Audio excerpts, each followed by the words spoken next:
Hi guys, Troy at the Full Setup here, back with another video for you today, and today we are just doing a quick unbox and overview of a motherboard that I've bought for the channel. Now before I start with this video, I would like to say a huge thank you to basically anyone that's used any of my Amazon affiliate links, who's purchased, who's clicked through, who's bought something. Thank you very much, because I've been sort of saving that money up for a few parts, but I did just buy this motherboard with that affiliate money, so really thankful, really grateful. Now today the motherboard we have is an ASROCK B360M PRO4. This is a relatively budget Intel motherboard that you can pick up for about £70. And I've got this just for testing non-K Intel processors, because the motherboard that I've been using for all my sort of 8th gen and upcoming 9th gen videos has been my Z370 motherboard, which is now in a water-cooled system. So I just wanted something cheap for now. Part of the reason as well is that I want to see what Z390 motherboards are on offer, because there's not a lot of options when it comes to white motherboards at the moment, which I want for my build. So then I can pull the Z370 out. But anyway, you'll just listen to me talk while we're looking at a box. But as you can see, we've got the ASROCK B360M PRO4, all black box, HDMI. I always find this really funny. Like, let's just stick HDMI on the box. I would expect it to come with a HDMI. In 2018. AMD Crossfire technology, okay, that might be good for some. Me personally, never really been a fan of dual graphics cards, but I understand a lot of you are. We've got the Intel Optane memory support, B360 chipset, supports Intel processors. You probably can't see it here, but it says support 8th gen. Now this motherboard can support 9th generation processors, but you will need to do a BIOS update beforehand. So if you're buying this once Intel 9th generation processors are already out, now the chances are that it might have been updated. If it was a newer version, they might have updated the BIOS, but there's a large chance that it might not be.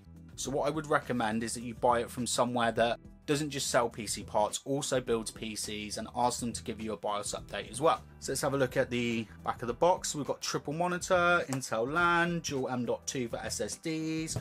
We've got super alloy premium 45 amp chokes, 4-layer memory technology. We've got USB 3.1 Gen 2, Type A and Type C, M.2 Wi-Fi, some audio caps, picture of the motherboard and the rear I/O, and then there's some specs on there as well. So I'm probably not actually going to be using this motherboard for about another 3 or 4 weeks. So if you do have any burning questions regarding the software and stuff that's on it, I might not be able to answer them for you at first. But here we go. There is a user manual. It's definitely worth keeping this to find out what all the different pins and headers do, especially if you're new to building. Me personally, I normally just figure it out on my own. Then you have a driver disc, but I would always recommend downloading the latest drivers beforehand from the website. Got lots of M.2 screws, which I'll have to keep safe because I keep losing these. We have a couple of SATA cables. There looks like a straight cable, and then there is a straight to right angle. Because I've got loads of these, I try not to open them unless I need to. We have these crackles sound really bad on camera, I know, I bet you hate me. And we have the rear I/O shield, which, how many times, come on, everyone has done it. You do a build, you put the motherboard in, and you're like, oh yeah, shit. Of course, everyone's done that once, I don't care. Everyone's done that. Everyone has done that.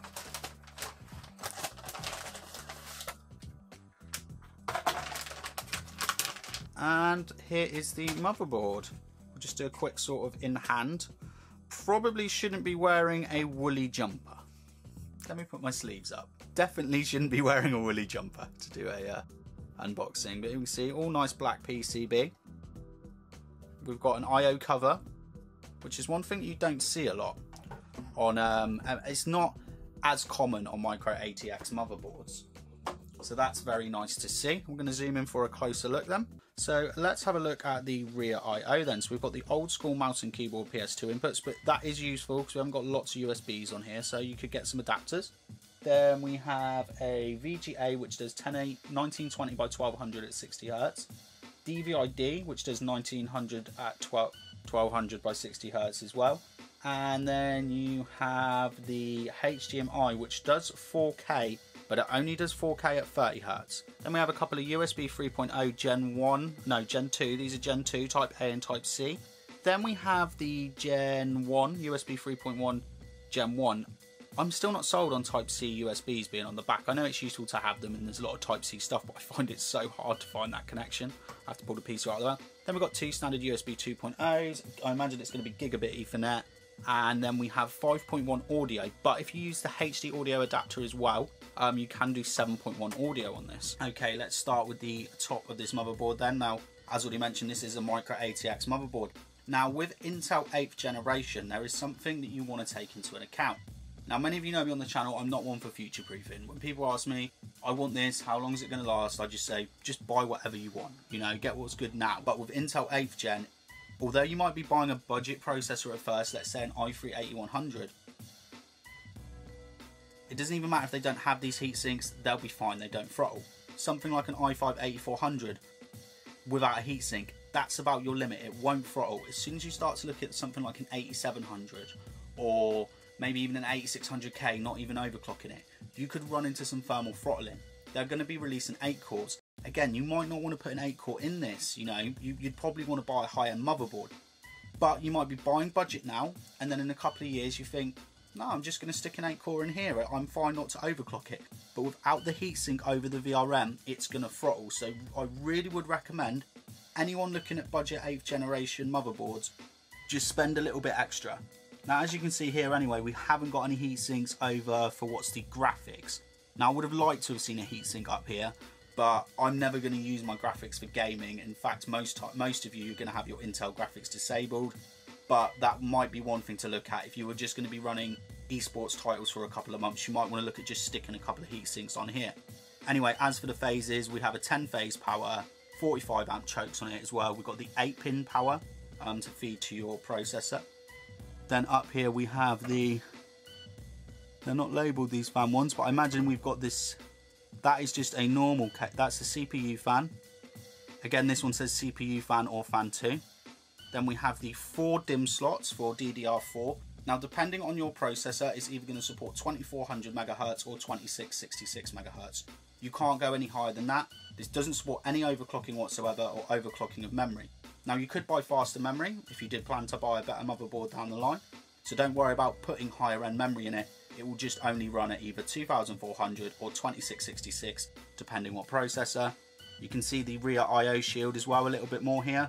That sort of looks like it's got an LED, but it hasn't. We've got the ASROCK logo.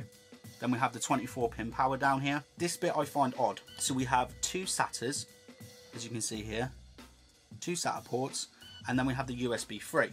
Now for me, it's a bit odd, like that USB 3 cable, they don't bend very well, and it sort of gets in the way with the 24-pin. I think you'd be able to loop it in fine, but for some people you might find that a bit of a struggle. Always take time putting those cables in, they are a bit stiff. So we've got the 2 6GB SATAs, got another chassis fan here, so that's 3. Another one here, that's 4. So we've got 4 fans all together, which is pretty good. We have the M.2 slot as well. And then we have another 4 SATA 6GB per second ports here. Moving on to the bottom of the motherboard then. So as I already said, we've got one M.2 slot, which that says Ultra M.2, and that just says Ultra M.2 as well. Both PCIe Gen 4. Now with these, if you put a SATA, not an NVMe SSD in it, you will lose 2 of your, I think it's these 2 SATA ports here, stop working. So remember that would limit you down to 4 SATA ports, B360 chipset, 2 PCI 3.0s. I think they are both 16 times. But I think if you run 2 graphics cards, one only runs in 4 mode. And then we've got 2 PCI 3.0s. Got the battery over here, which is a bit odd. I've never seen the battery that much. Over to the bottom as well, we've got one header for USB 2.0. You've got all the stuff, this is going to be all your power switches and stuff here. Doesn't look like we have any RGB whatsoever, so this motherboard doesn't look like it's got any RGB support. HD audio over here. Yeah, so it's not got a lot, but it's got just enough. For me, it was finding a cheap motherboard which had a, you know, an alright nice looking VRM on it for running with some, you know, budget processors, but maybe putting something a bit heavy in it down the line. I really just wanted to show you that if you were looking at going Intel and if you were going budget, you really are probably worth spending that extra 10 or 15 pounds. getting the extra VRM. We've got the IO shield as well, which looks nice, and this is going to be a bit better for you later down the line. If you upgrade from something like a Pentium or an i3 up to a 6 or 8 core processor, having that VRM there is going to stop you from having any thermal throttling, and for £70 I think this looks like a bargain.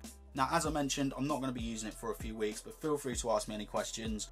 I'm going to be putting this in a build soon. You'll see it a few times over the channel. Any questions, let me know in the comment section below.